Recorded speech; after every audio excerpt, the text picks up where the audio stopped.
So what do you mean by inheritance? Inheritance is the process of creating a new class from existing class or classes.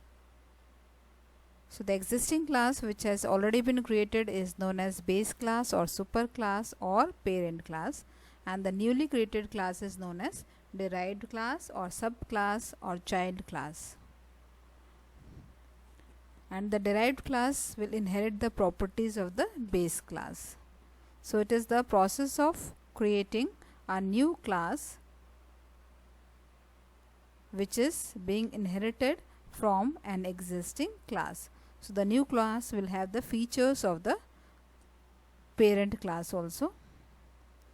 So why do we use inheritance? First of all, it provides the reusability of codes.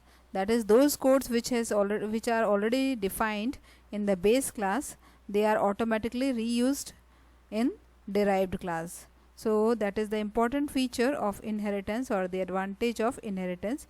You don't have to write certain codes again. Next is inheritance is transitive in nature. That is, if any change is made to the base class, then it is automatically reflected in the subclass.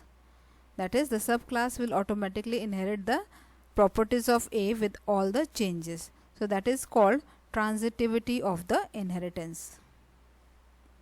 The different types of inheritance are single inheritance, multiple inheritance, hierarchical inheritance, multi-level inheritance, and hybrid inheritance. Let us discuss these inheritance one by one. The single inheritance means when one subclass inherits only from one base class. So when there is only one subclass and one base class, it is called single inheritance. Multiple inheritance means when there are multiple base classes, that is more than one base class, then it is known as multiple inheritance. And hierarchical inheritance is when there are multiple subclasses, that is more than one subclasses are derived from the same base class. So this is the diagram of single inheritance. When there is only one base class and one subclass, then it is known as single inheritance. Next is multiple inheritance. So for example, if there are two base classes A and B, and C is inheriting features from both A and B, then it is known as multiple inheritance. Next is hierarchical inheritance. When one sub base class is inherited by two or more subclasses like B, C, D, they are all inheriting features from class A, it is known as hierarchical inheritance. Next is multi-level inheritance.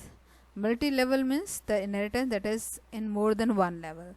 That is when a base class is inherited by a subclass which is again inherited by its subclass. Such inheritance is known as multi-level inheritance. Next is hybrid inheritance, which is the combination of two or more above type of inheritance. So this is the diagrammatic representation of multi-level inheritance. This is class A, which is being inherited by class B, which is again inherited by class C. So this is known as multi-level inheritance. In multi-level inheritance, this base class, the class A is the base class of class B, and class B is the base class of class C. This is the diagram of hybrid inheritance, that is, which is the combination of, this is hierarchical inheritance and this is multiple inheritance, or it can be the other way round also, first the multiple and then the hierarchical. So it is combination of two or more types of inheritance. It is known as hybrid inheritance. Now next is base and derived class. So a class that can be derived from more than one classes, which means it can inherit data and functions from multiple base classes. So when you define a derived class, the statement that you have to write before the definition of the derived class is the class keyword. You all know the class definition with the class keyword begins with the class keyword, and this is the name of the derived class. A colon symbol is used for representing inheritance. So this is colon symbol, and then the visibility mode you have to write, and then the name of the base class. So this is the statement of derived class, and after that you have the definition of the derived class, which will end with the semicolon. So when the access specifier is where is public, protected or private, and the base class is the name of the previous, so base class is the previously defined class. So when you write the definition of derived class, its base class should be defined before.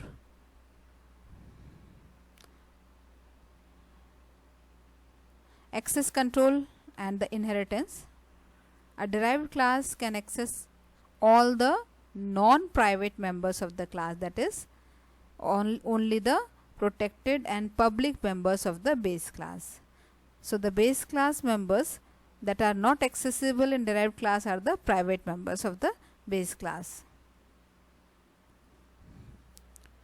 So if the access specifier is public, it is accessible in the same class, it is accessible in derived class, and it is accessible outside class.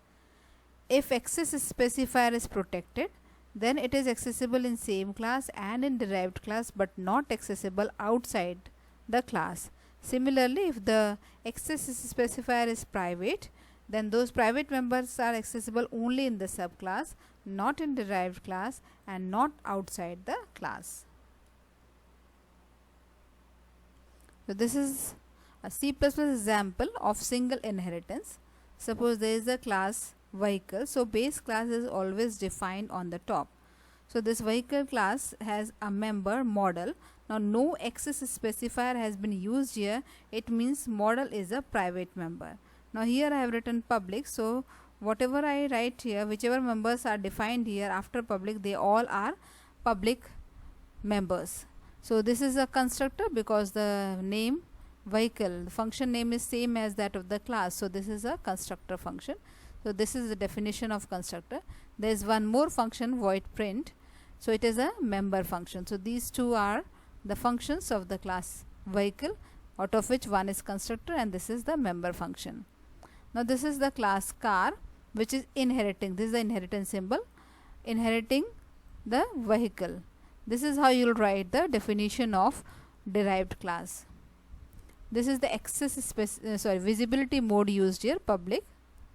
These are the access specifier which are used within the class definition, like public I have written here, and here nothing is written, means the access specifier is private. So this is the subclass and vehicle is the base class. So subclass or the child class is always defined after the base class. Now this member is the data member of this subclass, and these are the member functions of this subclass. Now this subclass car can also use the public members of its base class, that is this print function can be used here also. So when you create the object of a class, that is which is the subclass, like car is the subclass and this obj is object of car, that is it is the object of subclass. So when you create the object of subclass, the base class constructor is invoked first and then the subclass constructor will be invoked. And to call this function you will write obj.printCar. So this public written here is the visibility mode. So this is an example of multiple inheritance. So again class vehicle, which is the first base class. I have again defined a class called four-wheeler, so it is the second base class. Now this third class, class car, is inheriting, this is colon symbol, which is the symbol of inheritance.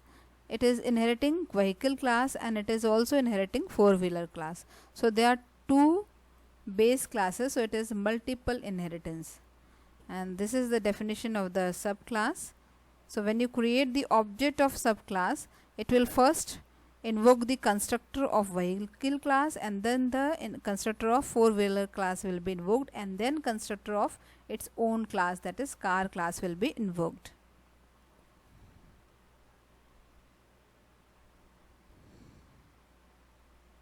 Now what do you mean by visibility mode? Visibility mode is used in the inheritance, that is when you write the definition of the subclass, to show or to relate how the base class members will be viewed in the derived class. how will they be accessible in the derived class? When one class gets inherited from another, then the visibility mode is used to inherit all the public and protected members of the base class. So this you have to remember, that all the public and protected members are inherited from the base class to the subclass, but the visibility mode decides in which access specifier they will go to. That is how they will be accessible in the derived class.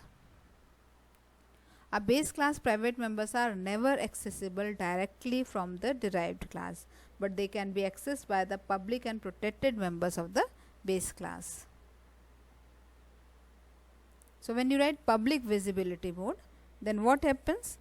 In public visibility mode, the public members of the base class become public members of the derived class, and protected members of the base class become protected members of the derived class. In protected visibility mode, the protected and public members of the base class become protected members of the derived class. And third, private visibility mode. In private visibility mode, the protected and the public members of the base class become private members of the derived class.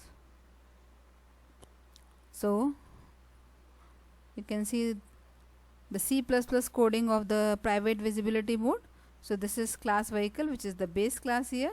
These are the data members, the private data member, the protected members, 2 protected member, this is data member and the member function, and the public members, 3 public members are there.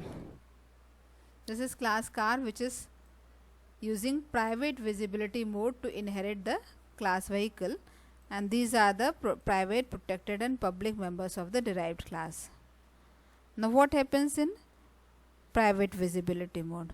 The public members and the protected members of the base class vehicle will go to the private section of the subclass car.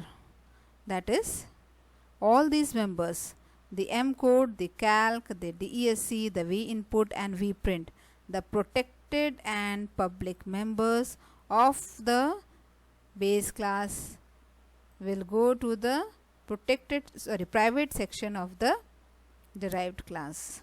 So this is how you'll add when visibility mode is private. Now what happens in protected visibility mode? When the visibility mode is protected, so instead of private, if I write here protected,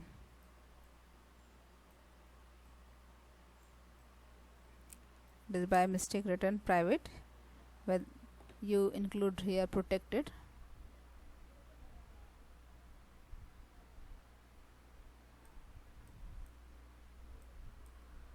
So when the visibility mode is protected here, then the protected members and the public members of the base class will become protected members of the derived class. That is, the public members and the protected members of the base class will become protected members of the derived class.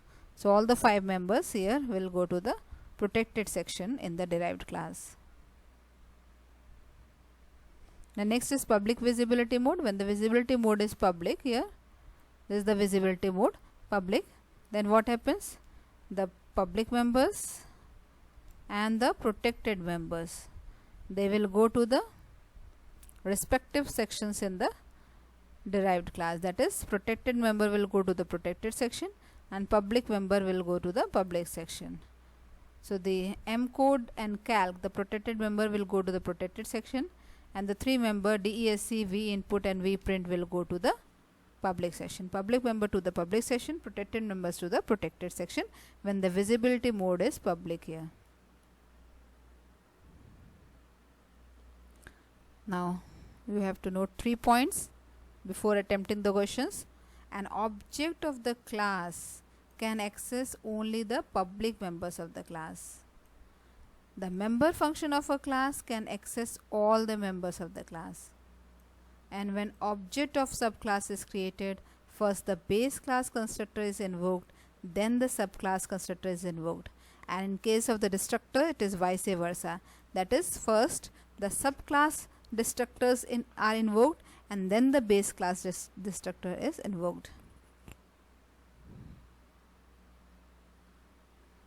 A few questions. So if this is the definition, this is the base class, class vehicle, this is the subclass, class car, which is publicly inheriting. Then when they are publicly inheriting, then the protected member will go to the protected section, and these three public members will go to the public section here. So name the members accessible by object of class vehicle. So this is vehicle, and its object, the object of vehicle class can access only the public members of the vehicle class. So the answer will be DESC, VInput and VPrint. Because all the members were asked, so you have to write the data member as well as member functions. If only data members are asked, you'll write only data member. If member functions are asked, you'll write only member functions. But if it is written members, means you have to write both data members as well as member functions. Next question, again with the same class definition. Public visibility mode means the protected members will go to the protected section, public member will go to the public section here.